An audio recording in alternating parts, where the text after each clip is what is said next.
That's some good stuff. That's some good stuff.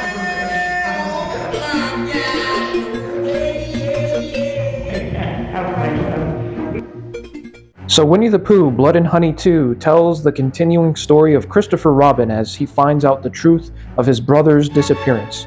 Meanwhile, Winnie the Pooh and his friends rain terror across the town of Ashdown. Hey everybody, how's it going? It's me, Devin Hollister, and today is finally the day. I have just watched Winnie the Pooh, Blood and Honey 2.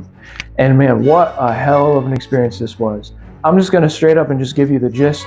This movie was 100 million times better than the first one. I really was scared walking into the theater. I was like, is this really gonna be a waste of time again, just like the first? And I know I said I liked it a little bit more better than other reviewers out there, but I was still afraid because I was just like, I want them to do good. I want to see that they have learned from their mistakes.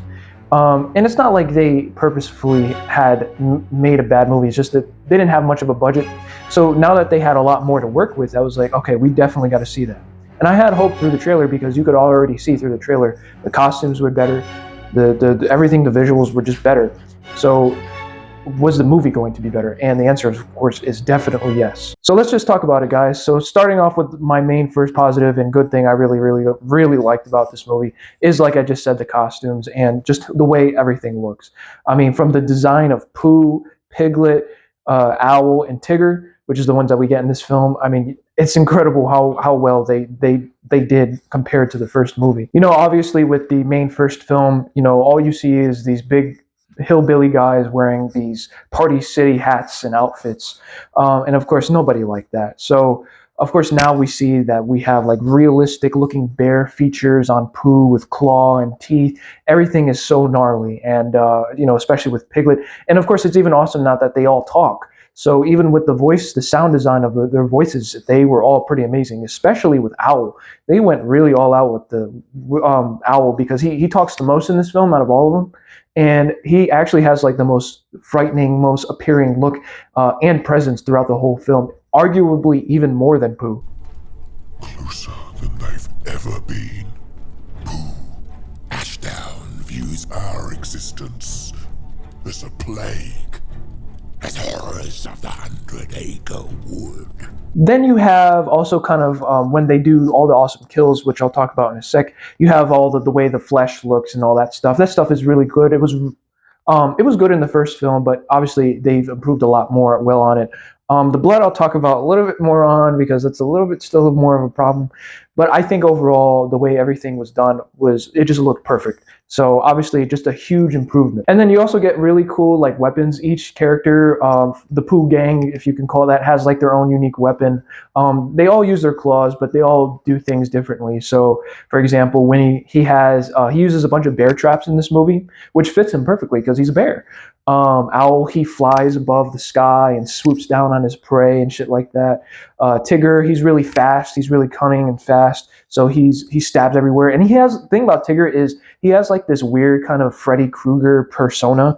The way he says bitch and the way he uses his claws, everybody was talking about it. And when they released that clip, I was like, yeah, this like, they got a lot of persuasion for Freddy Krueger for Tigger. And for me, it perfectly fits. It was really well done.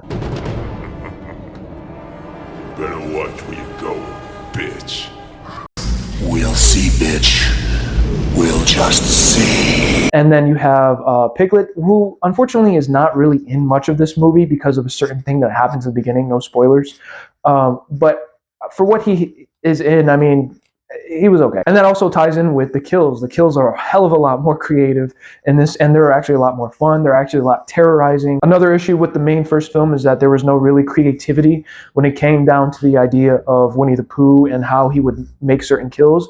This movie, they have tied a lot in about the idea of Winnie the Pooh and what kind of creative ideas they could use to have Winnie the Pooh do some actual killing. You know, you get a lot of cool kills with the bear traps, the swooping down with the owl, and there's a lot more, but I obviously would want you to experience for yourself. But just bringing on a particular note that the kills also were very creative. Everything was well done with that. Then you have also the story, which is also much better written because there's actual story this time. You get Christopher Robin, who is searching for the truth about his brother's disappearance, and he keeps having memories about his brother when they were kids and stuff like that, and him being kidnapped.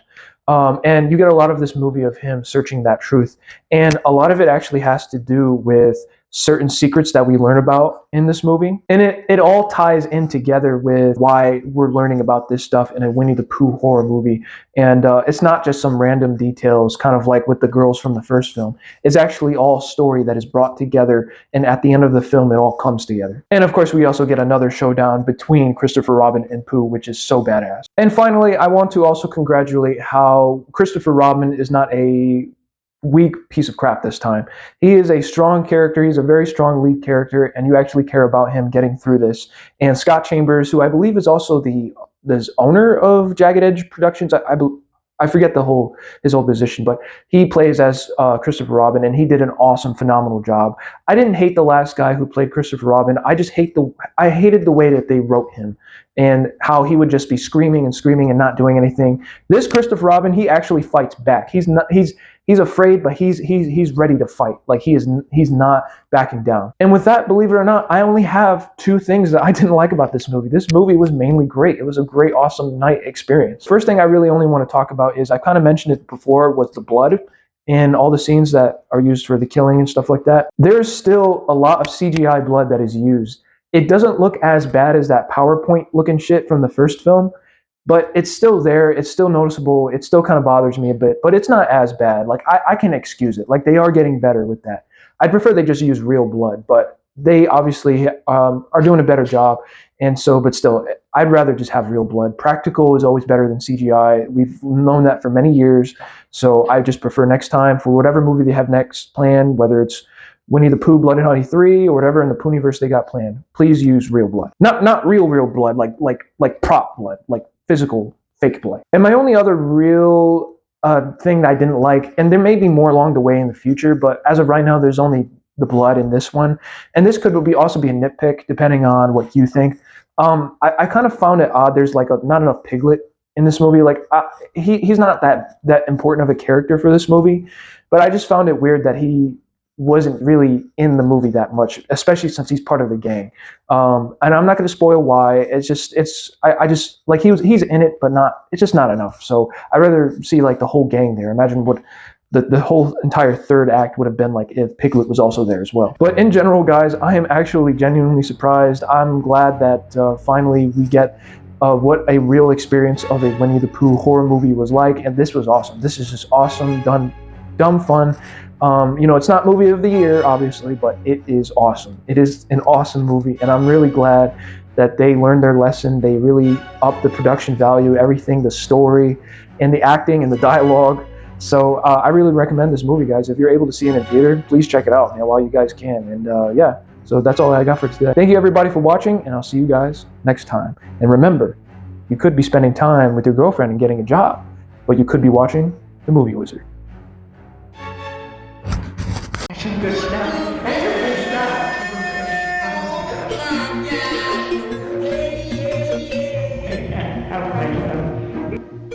Bitch.